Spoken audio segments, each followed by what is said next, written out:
It happens every year. We set a massive goal to get in shape, launch a business, or finally read a book a week. We rely on pure willpower to drag us up that mountain, and inevitably, that willpower gives out. The problem is how we think about progress. We assume that to achieve a massive result, we have to execute massive, exhausting action right from the start. But look at Dave Brailsford.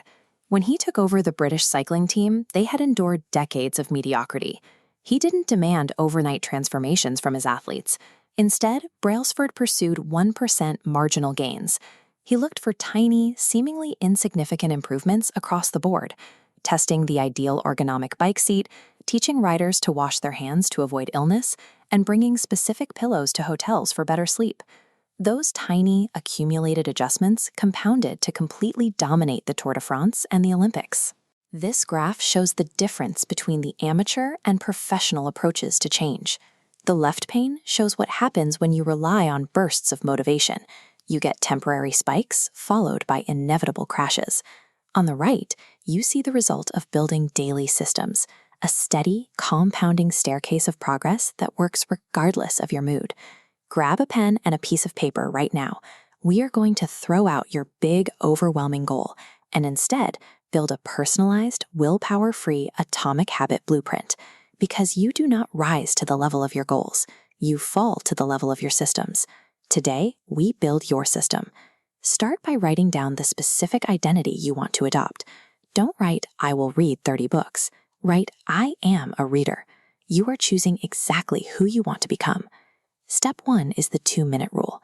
This massive boulder represents the heavy activation energy required to start an intimidating goal. Cross out the big goal on your paper.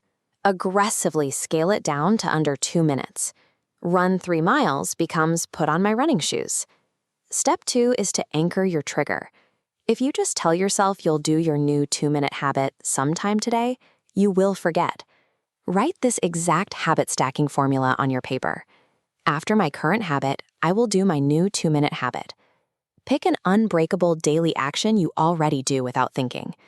After I pour my morning coffee, I will read 1 page.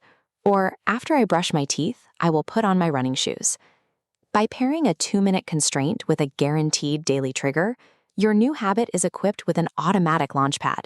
You don't need to summon motivation to begin. The cue simply happens, and you react. Step 3 is environment design. Disciplined people don't magically have more willpower. They simply design their physical spaces to remove friction for good habits and add friction for bad ones. Look at your blueprints and plan one immediate physical change to your room that supports your 2-minute habit. If you want to read before bed, put the book directly on your pillow in the morning. If you want to stop watching late-night television, physically unplug the TV and remove the batteries from the remote after every use. Step 4 is locking in the reward. Most people quit routines during the valley of disappointment, the period where daily effort is high but the physical results are still invisible. Draw a 7-day row of empty checkboxes on your paper. The physical act of marking progress provides immediate neurological satisfaction, which teaches your brain that the habit loop is worth repeating tomorrow. And as you track, follow the ultimate fail-safe rule. Never miss twice. Missing 1 day is an accident. Missing 2 days in a row is the start of a new bad habit. Manipulating your physical space and using a visual tracking method outsources the burden of discipline to your environment. The right choice becomes the easiest choice. Review your completed paper. You no longer have a fragile wish hanging over your head. You have a rigid, executable system. This flowchart shows what you just built: an obvious cue, an impossibly easy action, an optimized environment, and a satisfying method to track it. This specific structural approach to behavior change comes from researcher James Clear in his book, Atomic Habits. The true power of this system is that every small 2-minute action you complete is a vote. You are casting undeniable evidence toward the new identity you chose at the top of your page. Take your written blueprint right now and stick it in a highly visible location to serve as a constant environmental cue. Lasting transformation requires only a 1% daily improvement, compounded over time.